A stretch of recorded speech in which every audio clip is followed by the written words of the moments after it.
Hello again everyone, welcome back to ptet.chemistry channel. So in this tutorial video, this is the start of the MCQ topical series on 10.3, which I classify as polymerization. So it's just my classification, which means nothing at all. Okay, so basically just involve questions on polymerization. So polymerization was first covered in GCSE or O-level, so you will have covered it before.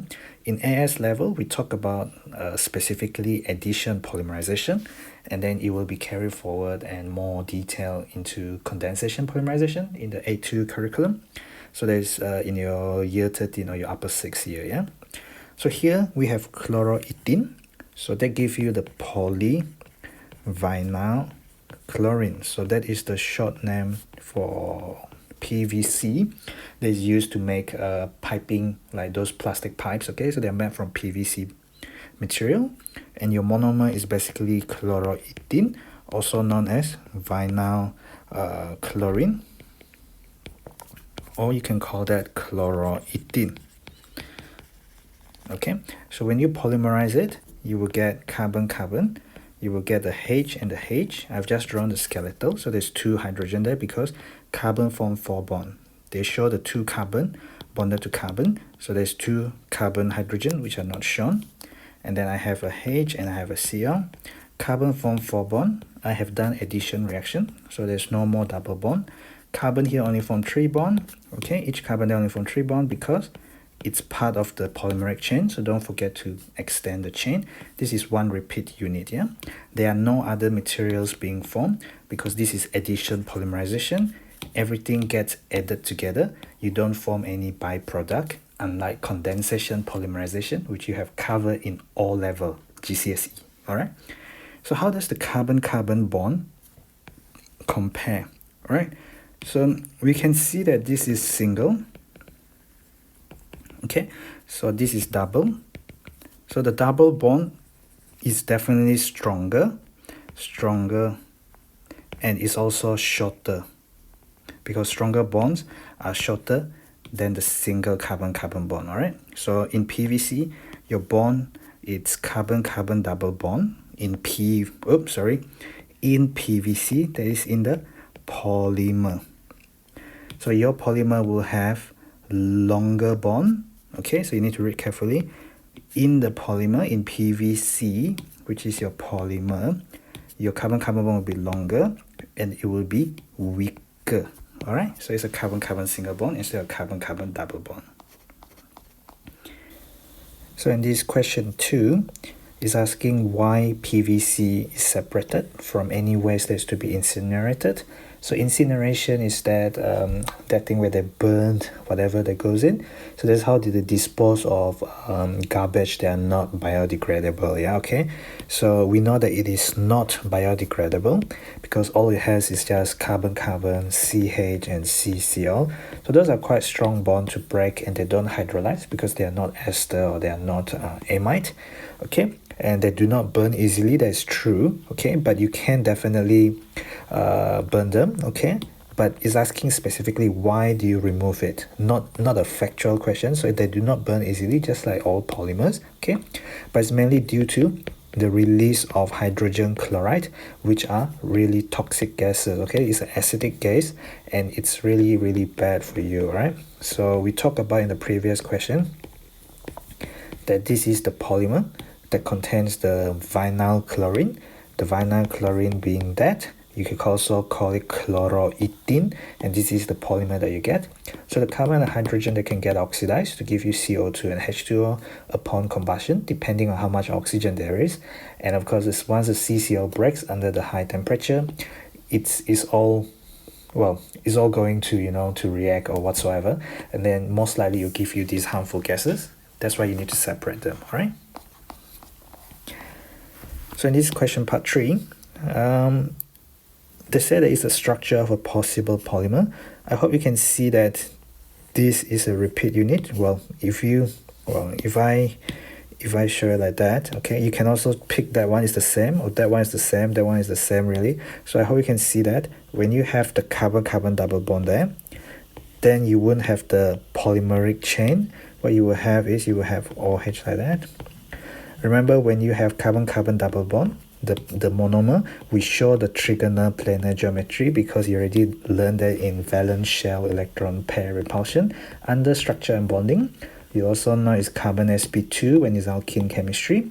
You can watch my short tutorial videos under the playlist A-level concept on structure and bonding, where I talk about hybridization and stuff like that, which you should have covered in school and read anyway. Alright, so it is definitely not ethene because this is the monomer and it is not ethene. Alright,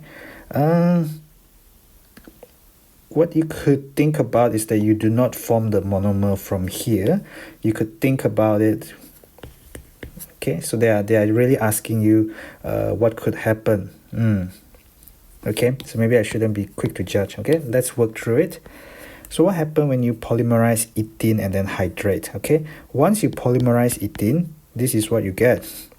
You get all single bond between the carbon and carbon. Okay, hydration.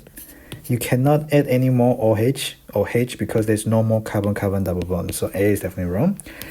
There's no more carbon-carbon double bond, so you can't oxidize with cold acidified KMnO4 to give you diol because there are no more carbon-carbon double bond in the polymer. Alright, so it's got to be COD.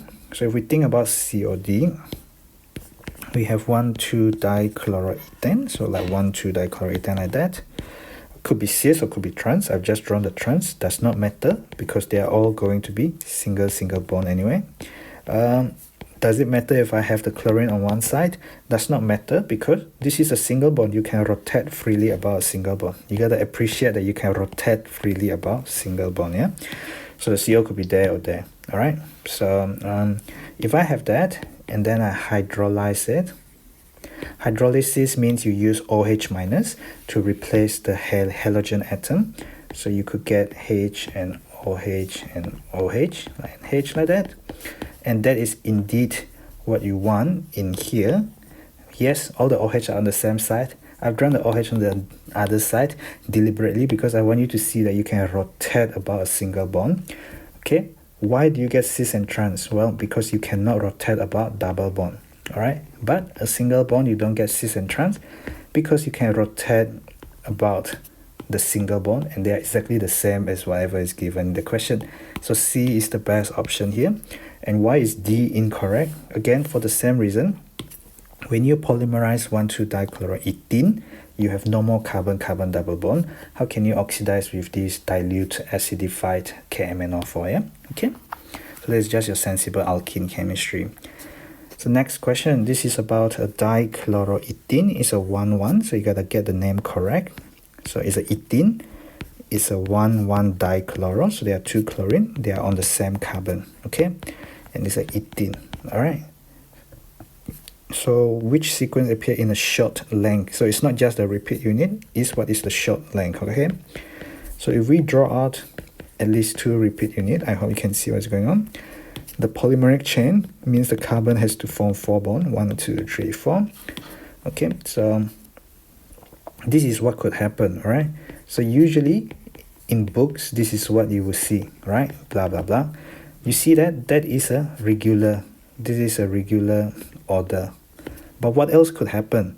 Could you imagine that instead of a regular pattern, if they add the other way around, you could also have this. You see, this is also possible. Why is that? Well, because you know, when you have that, what we have done is we have done that.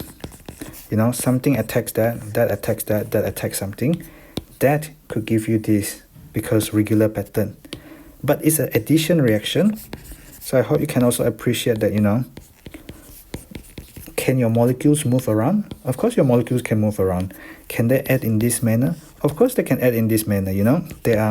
We are talking about addition polymerization. So they could add one way or the other. But what is important? What is important is, so that will give you that. What is important is, I hope you can see the chlorine are always together on the same carbon. The chlorine are always together on the same carbon. Alright? So perhaps we should look through here. Can you have this? The chlorine are together on the same carbon, The chlorine are together on the same carbon, okay?